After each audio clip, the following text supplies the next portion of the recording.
uhayyikum bitahiyatil Islam. Assalamualaikum warahmatullahi wabarakatuh. Alhamdulillah. Alhamdulillahirabbil alamin.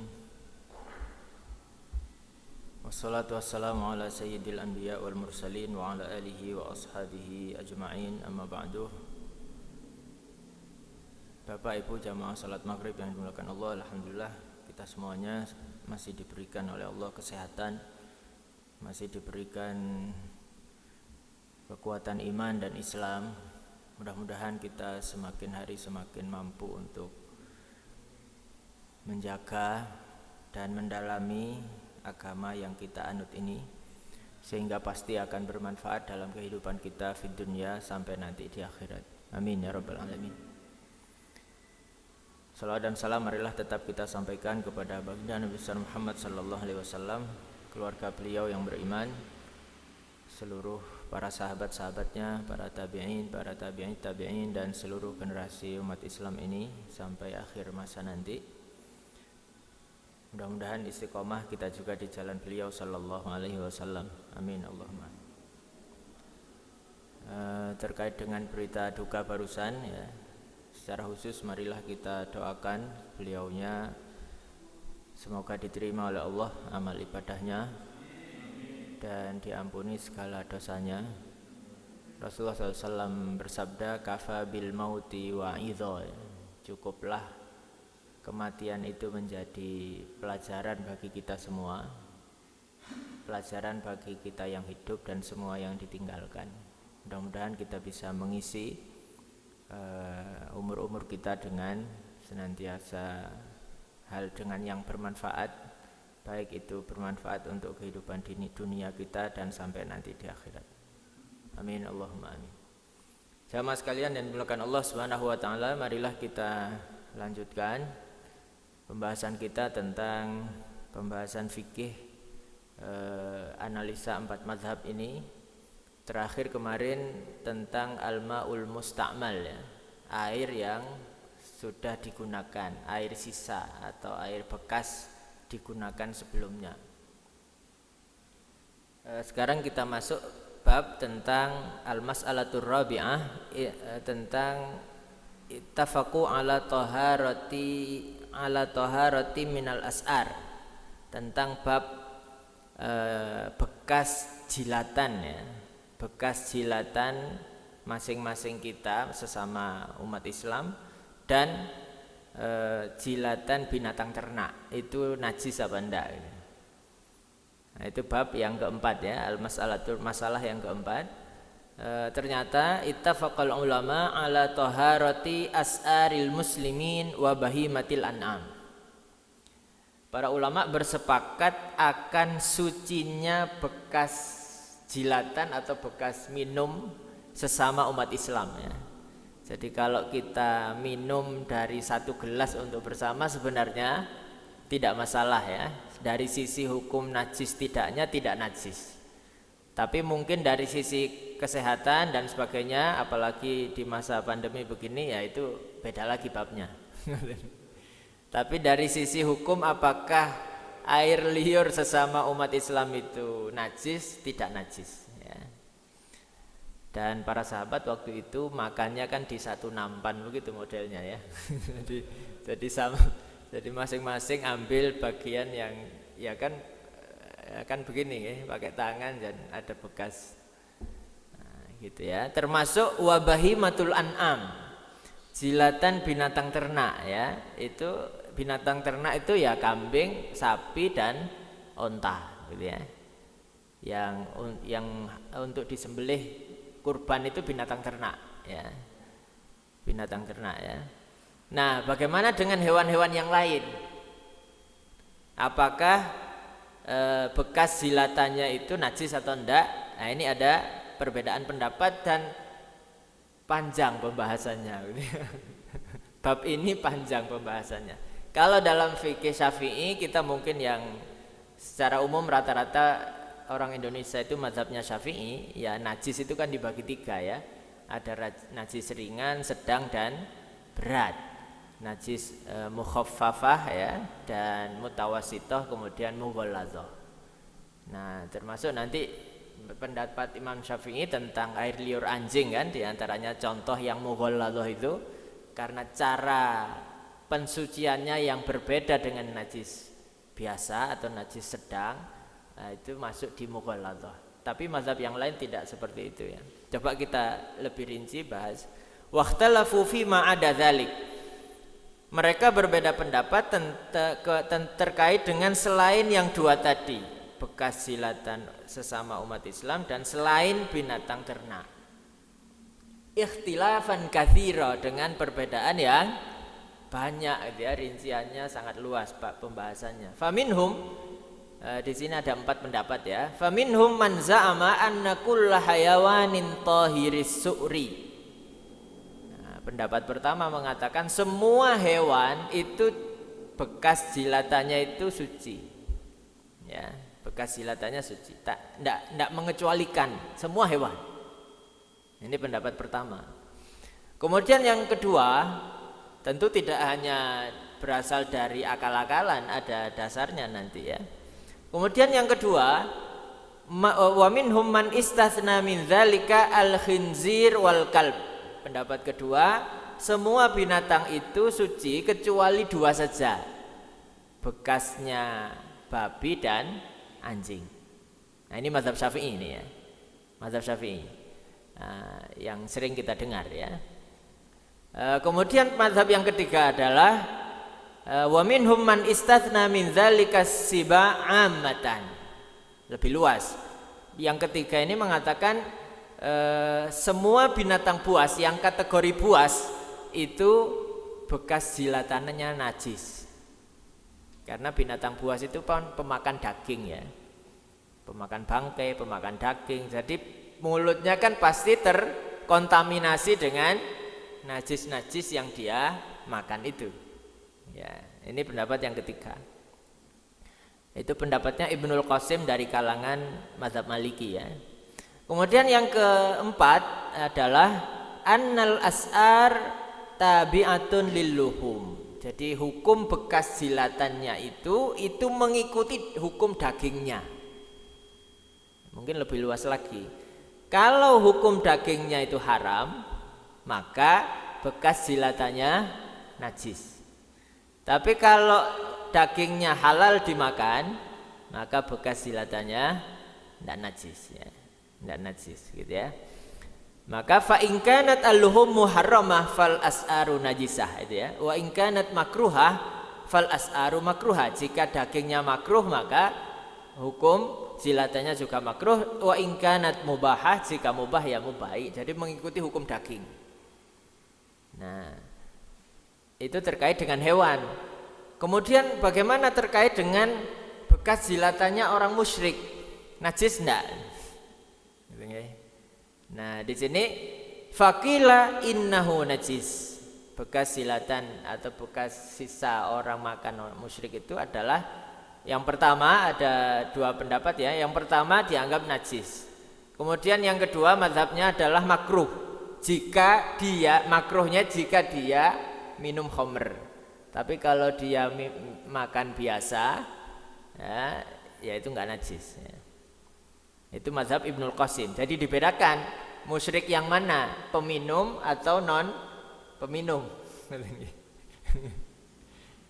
Nah, kemudian wa kadzalika indahu, menurut Ibnul Qasim juga, jami'u as'aril hayawanat allati la tatawaqqan najasah ghaliban. Jadi semua bekas jilatan hewan selain orang tadi, selain orang musyrik. Kalau orang musyrik tadi hanya 2 saja, 1 najis, 1 makruh ya. Jami'u as'aril hayawanat, semua bekas jilatan hewan itu yang tidak menjaga dari najis. Beberapa hewan yang memang suka di tempat kotor, maka itu juga dianggap oleh beliaunya ini najis. Seperti apa contohnya? Ya ayam liar ya, ayam yang tidak dikurung. Itu kan dia ya kemana-mana gitu kan, dia makan apa saja kan, tidak tahu. Kemudian sama al-ibil al-jallalah, onta yang juga liar ya. Dia kemana-mana makan apa saja kan, dia mulutnya terkontaminasi dengan hal yang najis, termasuk anjing yang liar juga, anjing yang liar. Kalau anjing yang peliharaan kan bisa dilihat ya. Ini bagi sebagian yang menganggap air liur anjing itu sebagian mazhab tidak dianggap berat najisnya, ada. Tapi kita sering sejak kecil mungkin sudah diberikan pelajaran bahwa air liur anjing itu najis berat, karena kita menganut mazhab Syafi'i. Lalu terus bagaimana tentang bolehnya berburu dengan menggunakan anjing itu? Ya itu tetap najis ya. Dia kan pasti kalau berburu itu pasti gigit di mana dia untuk mematikan mangsanya kan. Nah pas dia yang dia gigit itu yang tidak boleh dimakan ya, dia harus dibuang. Nah, sisanya kan masih bisa dimakan ini untuk anjing buruan ini. Nah jamaah sekalian yang dimuliakan Allah Subhanahu Wa Taala, jadi itu pendapat yang disampaikan dalam kitab ini. Apa dalil dan sebab perbedaan mereka? Ini sangat banyak ya pembahasannya. Sebab perbedaan mereka adalah yang karena kenapa sangat banyak perbedaan itu? Karena ada 3 hal ya, masalah yang di sini disampaikan. Ahaduha mu'aradatul qiyas li dhahiril kitab. Ada semacam kontradiksi antara qiyas dengan teks Quran ya. Teks Quran itu di surat Al-An'am itu kan mengatakan qul la ajidu fima uhiya ilayya muharraman ala ta'imin yat'amuhu illa an yakuna maitah. Jadi dari deretan yang najis itu oleh Quran disampaikan pertama al-maitah, bangkai ya. Kemudian yang kedua daman masfuha, darah yang mengalir ya. Tapi kalau darah yang tersisa di antara sela-sela daging itu sudah tidak najis. Jadi kalau pas makan daging kan ayam misalnya terbelah dalamnya kan ada kadang merah ya, masih sisa, itu sudah tidak apa-apa ya.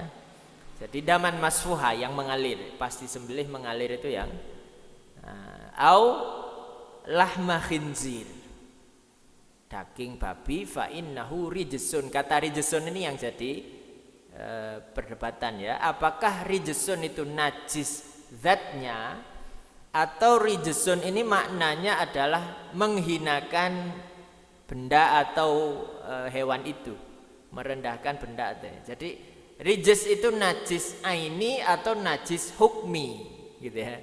Najis zatnya atau najis secara hukum. Sama misalnya di surat Al-Maidah itu innamal khamru wal maisiru wal ansabu wal azlamu rijsun. Rijsun kata rijsun ya, bukan najisun. Teks hayatnya itu rijsun. Jadi khamr, judi, ngundi nasib ya, itu dianggap rijs, perkara yang najis. Itu najis itu maksudnya najis zatnya atau hukumnya. Yang menguatkan najis zatnya, maka khamr juga secara hukum najis, hukum zatnya. Tapi yang mengatakan khamr itu najis hukmi, ya kalau kita sentuh ya enggak najis, yang najis kalau kita minum, itu najis secara hukum. Nyentuh itu, makanya ini rentetan dari masalah ini biasanya. Apakah kita boleh pakai parfum yang beralkohol atau yang non alkohol, itu rentetan dari ini. Karena alkohol bagian dari khamr kan, secara ini mirip ya. Judi misalnya, apakah najis kalau kita sentuh meja judinya itu kan enggak mesti gitu kan, meja judinya. Nah makanya rijsun ini itu ada 2, bisa rijsun zahir ya zatnya atau hukman secara hukum saja. Dari situ yang kemudian melahirkan banyak perbedaan itu ya. Kemudian yang kedua adalah mu'aradatuhu li zahiril athar. Ada semacam sedikit kontradiksi antara tadi itu qiyasnya dengan beberapa athar ya, hadis dari Nabi SAW. Yang ketiga mu'aradatul athar ba'duha li ba'd. Jadi seakan ada kontradiksi antara satu riwayat dengan riwayat yang lain. Nah, itu yang menjadikan banyak perbedaan itu. Amal qiyas, secara qiyas, fahuwa annahu lamma kana al-mautu min ghairi zakatin huwa sababu najasati ainil hayawan bisyar'i wajaba an takunul hayatu hiya sababu taharati ainil hayawan. Ini kiasnya ya. Bahwa apa yang menjadikan hewan itu najis. Secara kias yang menjadikan hewan itu najis karena dia berubah jadi bangkai. Kematian yang tanpa disembelih itu sebab merubah dia menjadi najis. Nah, berarti kalau dia masih hidup, itu kan kias ya. Otak-adik ya, kias, pakai kias akal. Berarti kalau dia masih hidup hukumnya suci. Ngerti nggih? Kalau dia masih hidup hukumnya suci. Gitu ya. Bahkan untuk bab bangkai saja itu tidak semua dibuang begitu saja. Nabi masih memberikan cara bagaimana memanfaatkan kulit bangkai itu masih bisa dipakai dengan cara disamak itu ya. Tapi tidak boleh dimakan. Digunakan untuk sepatu, untuk itu jadi suci karena proses sama itu merubah hukum bangkainya itu ya menjadi untuk bisa digunakan. Tapi kalau cecek atau rambak ya itu harus disembelih karena dimakan. Cecek atau rambak itu harus memang ikut yang hukum disembelih, tidak semua kulit boleh kita konsumsi. Dia mengikuti dagingnya soalnya. Nah, tapi kalau yang bangkai tadi kulitnya bisa dimanfaatkan untuk tas, untuk jaket dan sebagainya, dompet ya. Tapi syaratnya disamak dulu ya. Nah, kemudian berikutnya berarti ya itu secara kias. Maka kesimpulannya fakullu hayyin tahirul aini. Menurut kias ya, semua hewan yang hidup itu zatnya suci, maka jilatannya pun suci. Ini yang tidak membedakan antara tadi najis ringan atau berat tadi ya.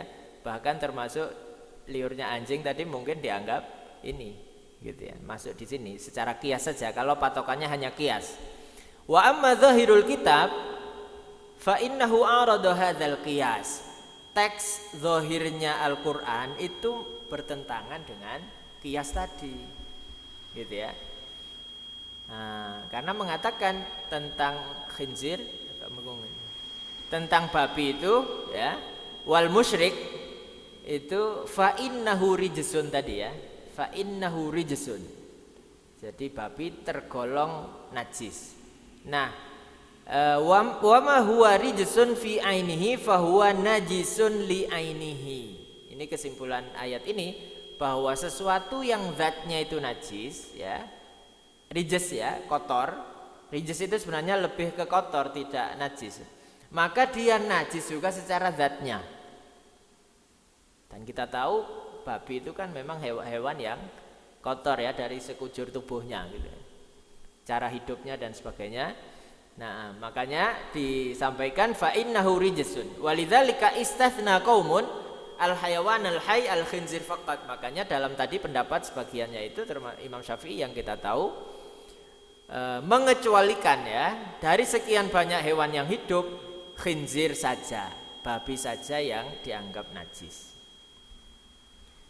Loh, terus anjing bagaimana? Karena tekstual ayat nggak disebutkan anjing itu. Ya. Tapi karena ada nanti hadis yang menyatakan bahwa liurnya saja, gitu kan? Maka hukumnya ke liurnya saja, bukan ke tubuhnya. Gitu.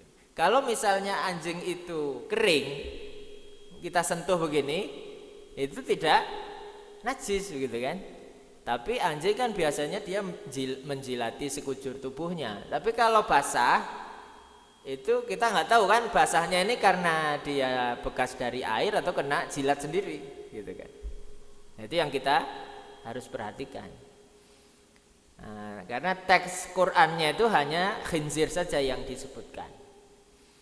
Nah, kemudian terkait musyrik tadi, nah ini ada dua ya. Rijsun itu ada dua makna. Pertama makna zatnya najis, yang kedua min jihati dzammilahu, hanya untuk mencela atau menghinakan atau mengecualikan bahwa dari sekian banyak ciptaan Allah itu memang dikecualikan dari bab ke sisi keseimbangan ya, baik dan buruk. Babi ini mewakili hewan yang buruk ya, sama dari semua bentuk ciptaan Allah kan begitu ya. Itu teori keseimbangan penciptaan. Wa amal musyrik, ya, orang musyrik itu innamal musyrikuna najasun. Ini teks Qur'annya ya. Sesungguhnya orang-orang musyrik itu najis. Ya. Faman hamala hadza aidan ala zahirihi, barang siapa yang memaknai teks ayat ini sesuai zahirnya, maka menganggap orang musyrik itu najis zahirnya. Nah, ini kan bahaya kalau kita paksakan begitu semuanya kan. Padahal ada juga musyrik yang dia secara kebersihan dia sangat menjaga, gitu kan.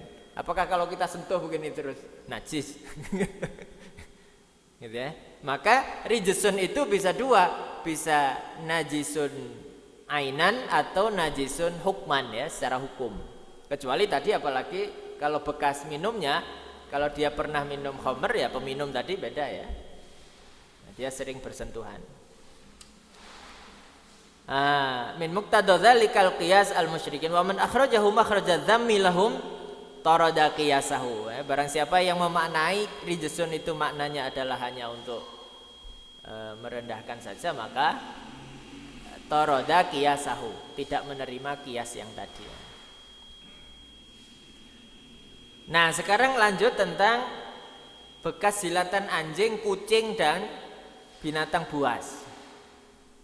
Nah, ini juga panjang pembahasannya, masih lanjutan dari pembahasan yang tadi. Wa amal athar ya, tentang athar hadis-hadis yang disampaikan oleh Nabi. Secara tekstual hadis Abu Hurairah berkaitan dengan anjing ini ya, muttafaq ala sihatihi, hadisnya sahih. Idza walagol kalbu fi ina'i ahadikum, jika ada anjing yang telah menjilat bejana salah satu dari kalian, fal yurikhu, buang itu sisanya itu, ini nggak bisa dimanfaatkan. Fal yurikhu ini sabda Nabi ya. Wal yagsilhu, hendaknya dicuci sab'a marrat, 7 kali. Itu yang oleh mazhab Syafi'i disimpulkan najis berat, itu najis mughaladhah ya, karena bentuk atau cara mencucinya harus 7 kali. Dan sebagian riwayat yang lain ulahunna biturab, tidak cukup 7 kali, tapi diawali masing-masing 7 itu dengan debu. Jadi 7 debu dulu, gosok dengan debu ya, air debu sampai 7. Ulahunna, hunna itu kan semuanya. Tapi riwayat yang lain afiruhus saminata biturab, hanya yang cucian ke-8 saja pakai tambahan debu. Pakai tambahan debu ya. Itu terkait dengan anjing. Masalah kucing sekarang, amal hir fama rawahu Qurrah an Ibni Sirin an Abi Hurairah qala Rasulullah sallallahu alaihi wasallam tahurul ina idza walagha fihil hirru. Jadi cara mensucikan bejana jika dijilat oleh kucing itu dicuci sekali atau 2 kali. Berarti beda najisnya dengan anjing tadi ya, hanya cukup sekali atau 2 kali. Wa Qurrah, perawi namanya Qurrah ini adalah thiqah. Thiqah itu bisa dipercaya ya, bisa dipertanggungjawabkan periwayatannya. Terkait dengan binatang buas, fa haditsu Ibnu Umar, bahwa Rasulullah pernah ditanya ya tentang binatang buas dan binatang melata, yang pernah disampaikan tentang itu di depan, tidak menyalahkan binatangnya, tapi lihat kondisi airnya di sebelumnya ya kemarin. Jika airnya lebih dari 2 kulah, maka airnya tidak apa-apa dimanfaatkan. Bekas jilatannya tadi ya, airnya tidak apa-apa dimanfaatkan. Nah, berarti Kalau sedikit berarti najis, berarti jilatan binatang buas termasuk binatang yang berkaki 4 lain itu najis menurut ini kan, gitu ya. Nah itu diantara, jadi satu riwayat dengan riwayat yang lain kadang tidak, gitu ya. Ya itu butuh pemahaman di sini ya. Kemarin kan saya sampaikan bahwa jika hadis itu sahih tidak serta merta boleh langsung kita buang begitu saja, ditinggalkan ya.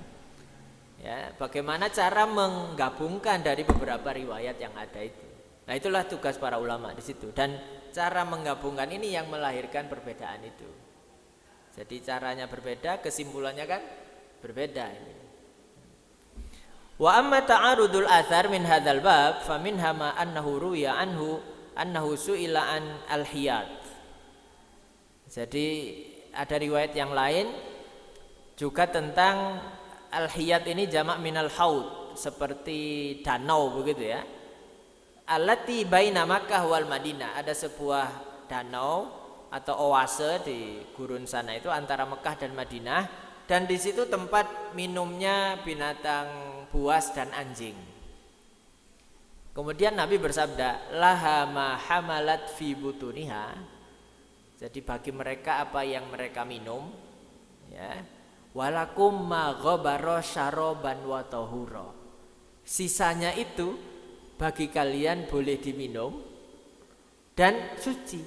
Loh, padahal teks ayat hadis sebelumnya itu disebutkan binatang anjing dan binatang buas.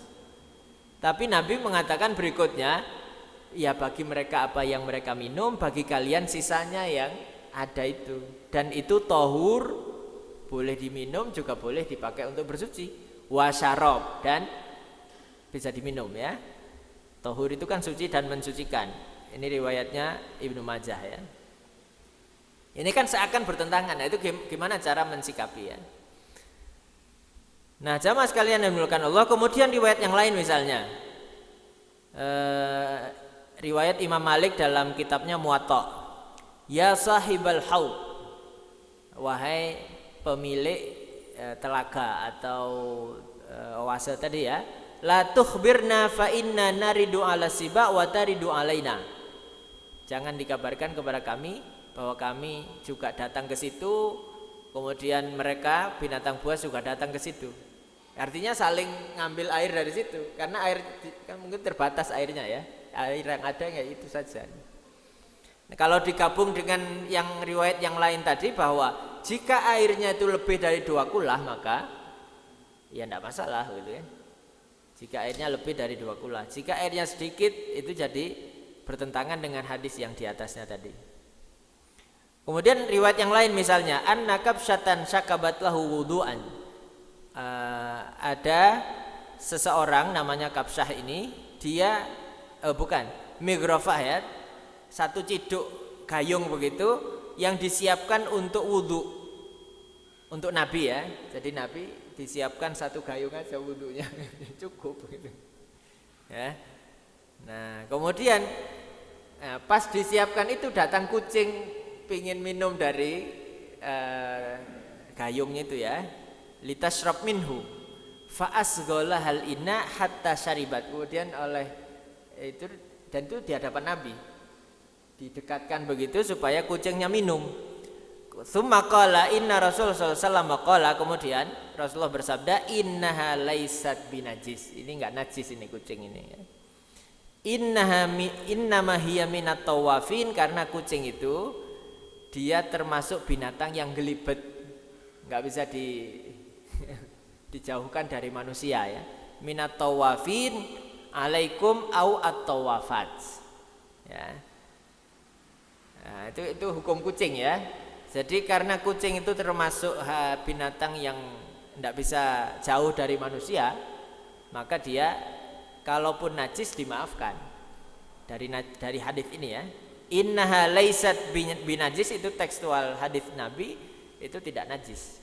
Kalaupun najis itu termasuk yang dimaafkan karena ngelibetnya tadi. Faktalafal ulama fi ta'wili hadhil athar. Nah, jadi dari sekian banyak riwayat tadi itu lahir perbedaan pendapat tadi ya. Termasuk cara menggabungkan, termasuk digabung dengan kias itu seperti apa. Imam Malik caranya adalah menurut beliaunya perintah untuk membuang sisa jilatan anjing itu dan mencuci bejananya itu menurut beliau sebagai sebuah ibadah yang tidak bisa difahami gitu ya. Nah, karena menurut beliau nggak ada najis muwalladah itu ya. Gitu kan? Itu hanya ibadah saja. Kalaupun sekali sebenarnya bersih. 7 kali itu kita hanya mengikuti anjuran Nabi gitu loh. Menurut Imam Malik ya. Wa annal ma'alladzi yulagu fihi laisa binajis. Air sisanya itu menurut beliau enggak najis. Karena tadi pendapatnya itu kan tidak mengecualikan ya. Tidak mengecualikan binatang jilatannya itu najis. Gitu ya. Berarti cara mengamalkan hadis yang harus dibasuh 7 kali itu hanya sebagai ibadah khusus begitu ya. Tapi Imam Syafi'i tidak begitu. Apa dasar Imam Malik ini? Karena oleh beliau ini dianggap hadis itu bertentangan dengan Quran. Nah, apa Qurannya? Qurannya bunyinya fakulu mimma amsakna alaikum. Makanlah hewan-hewan yang sudah kena buru oleh anjing itu. Ya namanya anjing pada saat berburu itu kan kadang tidak langsung kena gigit pas mati kan tidak begitu. Kadang gigit kakinya dulu, mana dulu kan begitu ya. Maka perintah Quran bisa dimakan itu hasil buruan dari anjing itu. Tapi fikih Syafi'i yang sering kita baca, yang sering kita kenal mungkin sejak kecil, itu boleh dimanfaatkan tapi selain bekas gigitannya itu. Ya, kalau kita pakai alat buruan anjing itu silahkan setelah sebelum dilepas itu kan basmalah dulu. Ya sama seperti kita memanah dan sebagainya itu sebelum dilepas basmalah, pas kena kalau masih ada nyawanya disembelih. Caranya kan begitu. Kalau sudah meninggal atau sudah mati ya sudah halal dagingnya halal. Karena sebelumnya sudah basmalah sebelum melepas itu pemburunya itu ya. Basmalahnya sebelum melepas. Nah, fakulu itu maka makanlah apa saja yang didapat buruan itu oleh anjing tadi itu. Nah, itu dianggap oleh beliau hadis yang tentang tadi itu kan berarti bertentangan dengan Quran gitu ya. Cara memahaminya gitu. Nah, tapi berbeda cara itu dengan Imam Syafi'i ya. Bahwa metode cara mencuci jilatan anjing itu bukan ibadah menurut Imam Syafi'i ya. Wa amma Syafi'i fathna al-kalbu minal hayawanil hayy. Imam Syafi'i mengecualikan anjing dari sekian banyak hewan. Jadi liurnya anjing status najisnya beda menurut Imam Syafi'i. Wa ra'a anna dhahirul hadits yujib najasata su'rihi. Teks hadis itu menyatakan najisnya liurnya anjing itu ya. Nah, jadi yang najis liurnya bukan badannya, bukan fisik anjingnya gitu. Yang najis yang kita khawatir itu jilatannya saja, bukan kena geser bulunya itu. Jadi kalau jenengan kemana ya itu kena geser gitu aja, itu ndak harus dicuci 7 kali, ngoten nggih. Tapi kalau dijilat, nah itu baru. Ya. Kemudian menurut Imam Syafi'i masih wa annahu yajib an yusal sayd minhu. Jadi hewan buruan tadi yang digigit oleh anjing itu harus dicuci kalau bisa, kalau enggak ya dibuang ya, tidak dimanfaatkan. Wa kadzalika istathnal khinzir. Beliau juga mengecualikan babi. Karena tadi ayatnya jelas ya secara tekstual. Itu cara menyimpulkan oleh Imam Syafi'i ya. Sementara Abu Hanifah itu tidak begitu, berbeda lagi.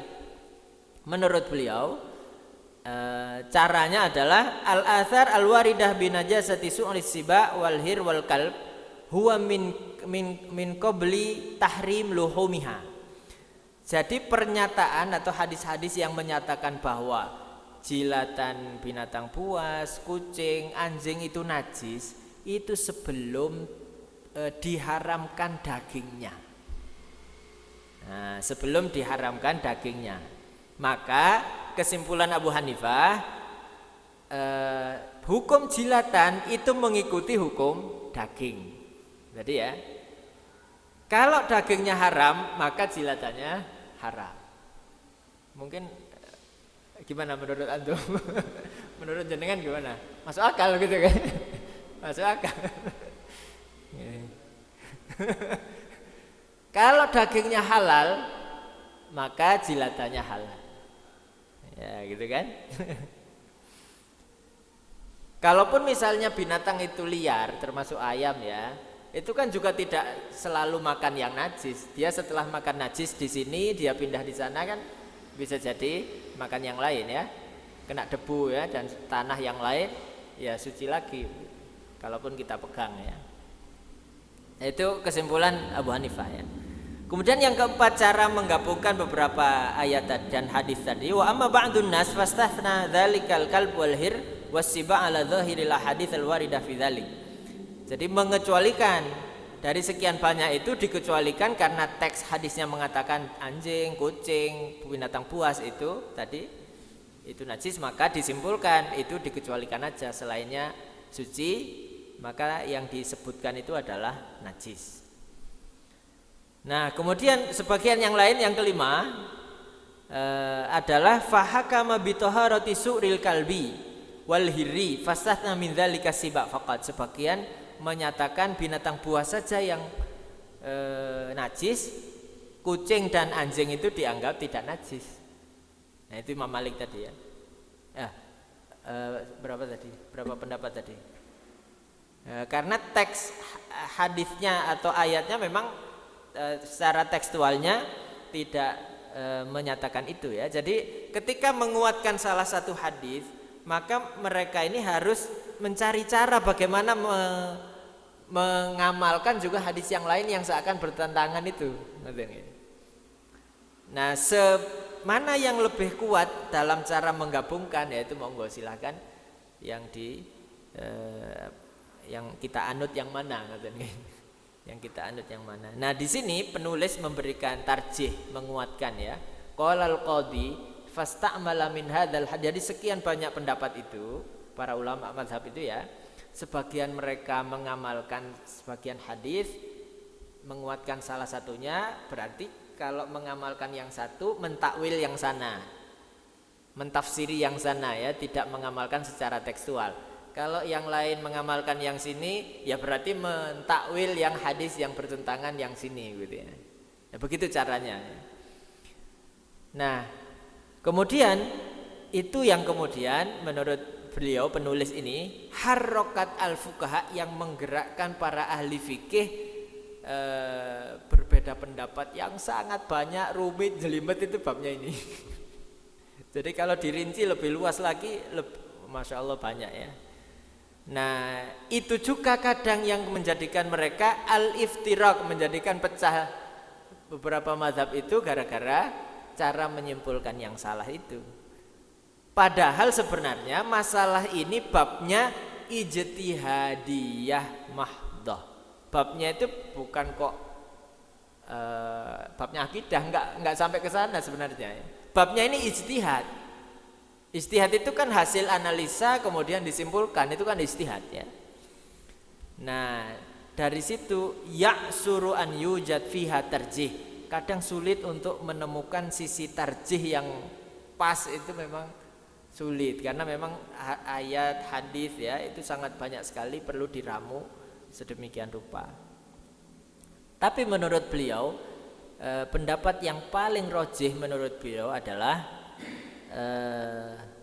dikecualikan. Beliau Maliki ya, tapi tidak sependapat dengan mazhab Maliki.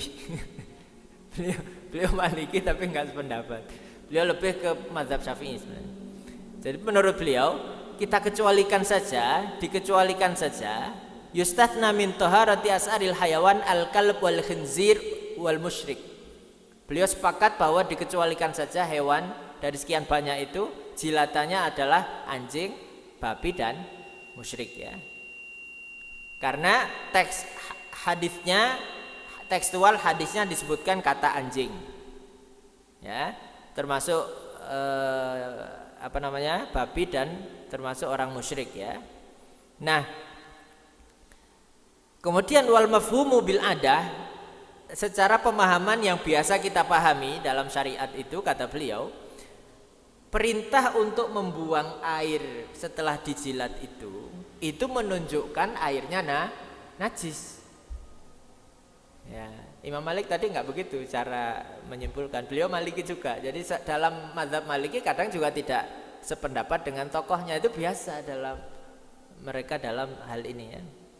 Kemudian beliau menambahkan juga pendapat kakeknya kan juga ulama. Wa qad dhahaba jaddi fi kitabil muqaddimat ila anna hadzal hadits mu'allal ma'qul makna, bahwa hadis itu tidak hanya ibadah yang tanpa bisa dinalar oleh akal.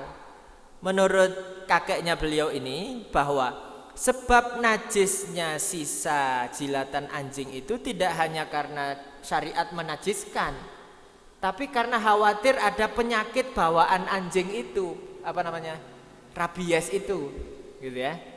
Itu kaliban itu. Jadi bisa dinalar sebenarnya menurut kakek beliau ini, gitu ya. Jadi tidak sependapat dengan mazhabnya sendiri, ya. Nah seperti itu ya dalam para ulama, termasuk misalnya beliau mengkaitkan dengan lalat. Lalat itu kalau masuk ke gelas kita, anjuran Nabi celupkan sekalian, gitu ya. Karena di sayap kanan itu ada obat, sayap kiri ada penyakit. Pas nempel itu dia pasti nyentuhkan sayap kirinya. Secara ilmu pengetahuan, pada saat dia nempel di makanan atau di minuman, lalat itu sayap kirinya yang dia sentuhkan. Kalau kita celup jadi netral kan? Tapi dibuang, Pak, tidak diminum. Setelah dicelup dibuang. Baru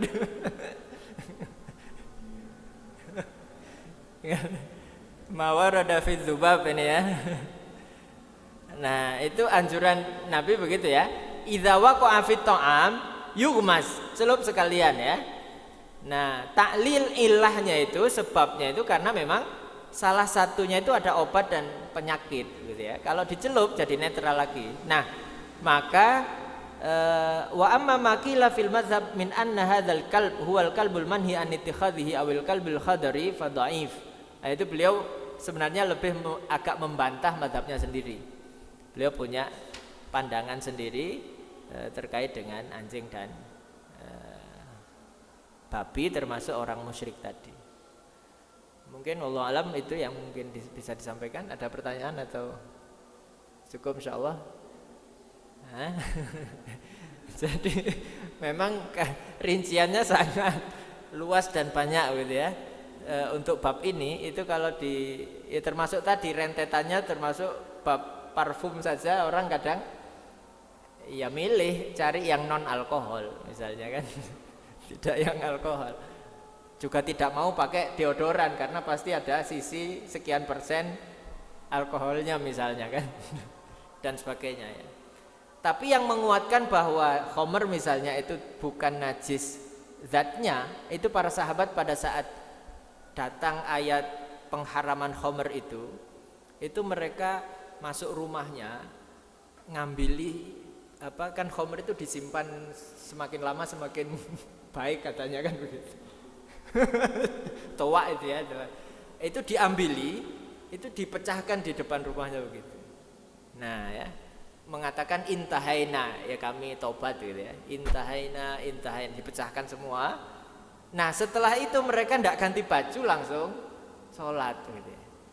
Artinya pasti pas memecahkan itu kan ada percikan yang mungkin kena bajunya gitu.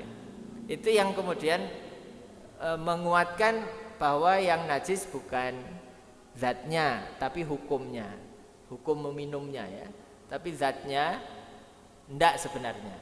Tapi yang menguatkan bahwa zatnya juga najis ada juga. Termasuk misalnya obat bius itu kan sebenarnya secara hukum dia enggak boleh. Tapi karena belum ada gantinya untuk membius orang itu, maka masih boleh dipakai sesuai dengan kadarnya, sesuai dengan kadarnya. Karena zat-zatnya itu wallahu alam seperti apa. Nah, termasuk analisa terakhir MUI gitu kan tentang vaksin juga begitu. Keluar semacam fatwa kalau tidak salah ya. Ada yang sudah jelas itu adalah yang halal katanya yang Sinovac secara hukumnya. Tapi yang lain ada Astra, ada yang lain itu keluar fatwanya itu sebenarnya hukumnya haram karena darurat dan bisa dipakai. Ya seperti kasusnya obat bius tadi itu. Selama belum ada gantinya, itu masih bisa dipakai, tapi sewajarnya sekedarnya. Ya, sewajarnya sekedarnya untuk kebutuhan dan karena darurat hukum. Wallahu a'lam bishawab. Aku qouli hadza, mudah-mudahan apa yang kita pelajari bermanfaat dan membuka ya wawasan kita, dan ternyata masih banyak yang belum kita fahami, kita pelajari.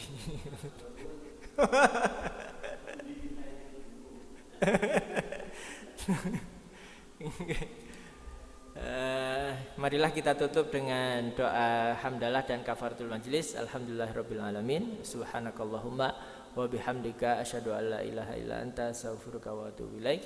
Barakallahu fikum. Wassalamualaikum warahmatullahi wabarakatuh.